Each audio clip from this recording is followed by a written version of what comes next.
నమస్తే, నా పేరు Shivaji. Welcome to our channel. రాష్ట్రంలో సంచలనం రేపినటువంటి తంబళ్లపల్లి నియోజకవర్గానికి సంబంధించినటువంటి ఆ కల్తీ మద్యం తయారీ కుంభకోణం ఏదైతే ఉందో దానికి సంబంధించి A1గా ఉన్నటువంటి జనార్దన్ రావు ఎవరైతే ఉన్నారో వైఎస్ఆర్సీపీ పార్టీకి అనుకూలస్తుడని చెప్పబడేటువంటి జనార్దన్ రావుని అరెస్ట్ చేయడం జరిగింది. ఆయన దక్షిణాఫ్రికాలో జయచంద్రారెడ్డితో కలిసి డిస్టిలరీస్ బిజినెస్ చేస్తున్నాడు. సో వాళ్ళు ఏదో వ్యాపార రీత్యా దక్షిణాఫ్రికాలో ఉన్నారని చెప్పి ఒక సెల్ఫీ వీడియో కూడా విడుదల చేయడం జరిగింది. ఎట్టకేలకు ఆయన మీద నిఘా పెట్టినటువంటి ఎక్సైజ్ శాఖ ఆయనైతే కనుక గన్నవరం ఎయిర్పోర్ట్లో అరెస్ట్ చేయడం జరిగింది. ఆయన్ని అరెస్ట్ చేయగానే ఒక విచిత్ర సంఘటన చోటు చేసుకుంది. ఏంటంటే జనార్దన్ రావు తరపున వచ్చినటువంటి న్యాయవాది ఎవరైతే ఉన్నారో ఆయన కూడా వైఎస్ఆర్సీపీకి అనుకూలమైనటువంటి న్యాయవాది కావడము విశేషము. సో ఇప్పుడు అర్థం చేసుకోండి, ఈ లిక్కర్ కుంభకోణానికి సంబంధించి ఆ కల్తీ మద్యానికి సంబంధించి ఎవరి ఇన్వాల్వ్మెంట్ ఉంది.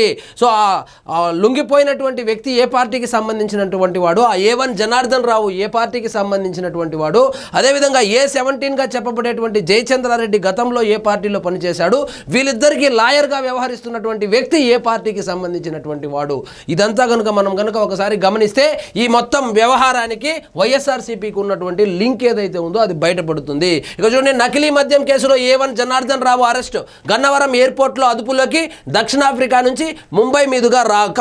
సో ఈ కట్టా రాజు అనేటువంటి వీళ్ళ అనుచరుడు ఎవరైతే ఉన్నాడో కట్టా రాజును అరెస్ట్ చేసి విచారించడగా సో మొత్తం విషయాలైతే ఏ విధంగా వాళ్ళు కల్తీ మద్యం తయారు చేసేవాళ్ళు, ఎవరెవరికి అమ్మేవాళ్ళు, దీని వెనకాల ఎవరు సూత్రధారులు, పాత్రధారులు, వీళ్ళు ఎక్కడ ఉన్నారు అనేటువంటి మొత్తం విషయాన్ని ఆ జనార్దన్ రావు అనుచరుడు ఎవరైనటువంటి కట్టారాజు ఎక్సైజ్ శాఖ అధికారులకు విచారణలో చెప్పడం జరిగింది. దాన్ని బేస్ చేసుకొని వీళ్ళు వేట మొదలు పెడితే ఈ జనార్దన్ రావు అయితే మొత్తానికి దొరికాడు. రాష్ట్ర వ్యాప్తంగా సంచలనం సృష్టించిన అన్నమయ్య జిల్లా ములకల చెరువు నకిలీ మద్యం తయారీ కేసులో A1 నిందితుడు అద్దేపల్లి జనార్దన్ రావును అరెస్ట్ చేశారు.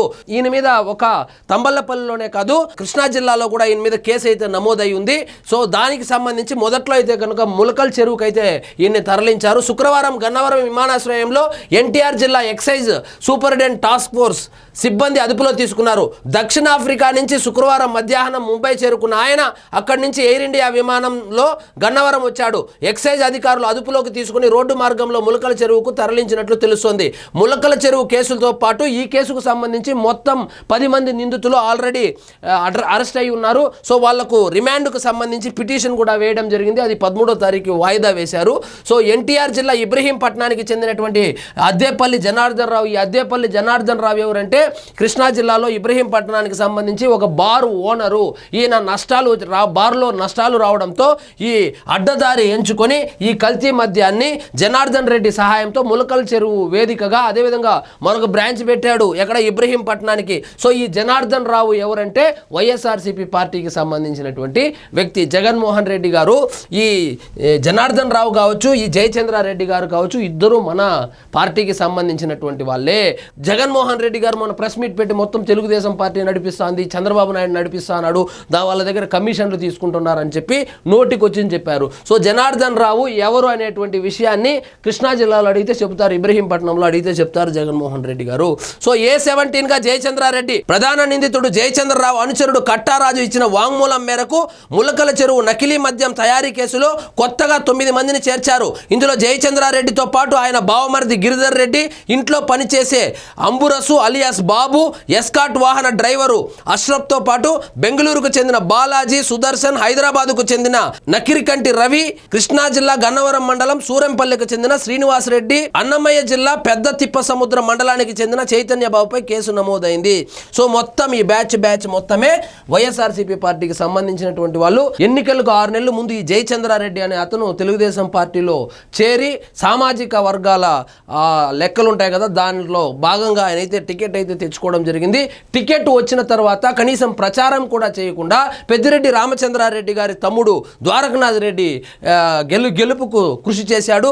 అప్పట్లోనే తెలుగుదేశం పార్టీకి సంబంధించినటువంటి కార్యకర్తలు పెద్ద ఎత్తున నిరసనలు కూడా తెలియజేశారు. ఈయన మాకు వద్దు, అసలు ఈయన పెద్దిరెడ్డి మనిషిని తీసుకొని వచ్చి ఎలా తెలుగుదేశం పార్టీలో టికెట్ ఇస్తారని అప్పట్లో పెద్ద చర్చే జరిగింది. సో ఎన్నికలు అయిపోయిన తర్వాత కూడా, కూటమి ప్రభుత్వం ఏర్పడిన తర్వాత కూడా జయచంద్రారెడ్డి ఎవరైతే ఉన్నారో, సో ఈ కాంట్రాక్టులు కావచ్చు, ఏదైనా పనులు ఉంటే కేవలము వైఎస్ఆర్సీపీ క్యాడర్కు మాత్రమే చేసుకుంటూ సాంప్రదాయంగా తెలుగుదేశంలో కొనసాగుతున్నటువంటి కార్యకర్తలు కావచ్చు, నాయకులు కావచ్చు, తంబళ్లపల్లి నియోజకవర్గంలో ఎవరైతే ఉన్నారో వాళ్ళను పక్కన పెట్టి వైఎస్ఆర్సీపీ పార్టీనే నడిపాడు అక్కడ తంబళ్లపల్లిలో.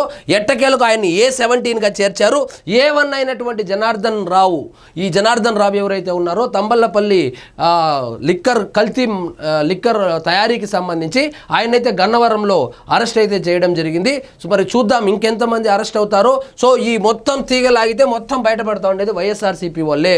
అందుకు ప్రత్యక్ష ఉదాహరణ జనార్దన్ రావుకు వాదిస్తున్నటువంటి న్యాయవాది కూడా వైఎస్ఆర్సీపీ అనుకూలస్తుడు కావడము విశేషము. సో ఇదండి ఈరోజు మన టాపిక్. మీకు ఈ వీడియో నచ్చినట్లయితే లైక్ చేయండి, షేర్ చేయండి, ఛానల్ మాత్రం సబ్స్క్రైబ్ చేసుకోవడం మర్చిపోవద్దు.